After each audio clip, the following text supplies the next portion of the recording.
বিসমিল্লাহির রহমানির রহিম। আসসালামু আলাইকুম। দীর্ঘদিন অসুস্থ থাকার পর আপনাদের সামনে কথা বলতে পারার জন্য আল্লাহর কাছে শুকরিয়া আদায় করছি। আমার কারাবন্দী অবস্থায় আপনারা আমার কারামুক্তি ও রোগ মুক্তির জন্য সংগ্রাম করেছেন, দোয়া করেছেন। সেজন্য আমি আপনাদের সকলকে ধন্যবাদ জানাচ্ছি। দীর্ঘ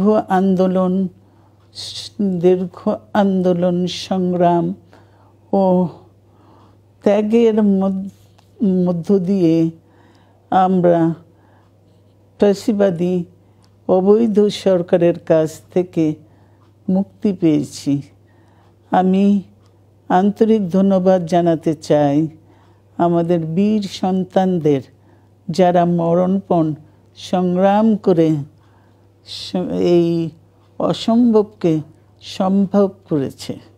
শত শত শহীদদের জানাই শ্রদ্ধা। এ বিজয় আমাদের নতুন সম্ভাবনা নিয়ে এসেছে।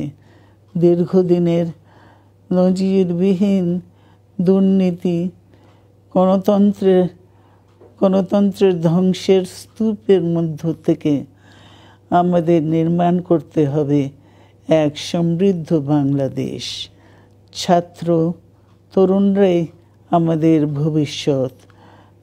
তরুণরা এই যে স্বপ্ন নিয়ে বুকের রক্ত ঢেলে দিয়েছে, সেই স্বপ্ন বাস্তবায়নে করতে মেধা, যোগ্যতা, জ্ঞান ভিত্তিক গণতান্ত্রিক বাংলাদেশ গড়ে তুলতে হবে।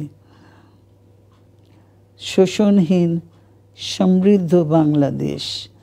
সকল ধর্মের গোত্রের অধিকার নিশ্চিত করতে হবে। শান্তি,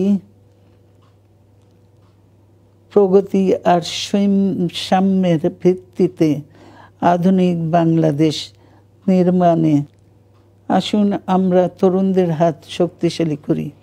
ধ্বংস নয়, প্রতিশোধ নয়, প্রতিহিংসা নয়, ভালোবাসা, শান্তি ও জ্ঞান ভিত্তিক সমাজ গড়ে তুলি। আল্লাহ হাফেজ। বাংলাদেশ জিন্দাবাদ।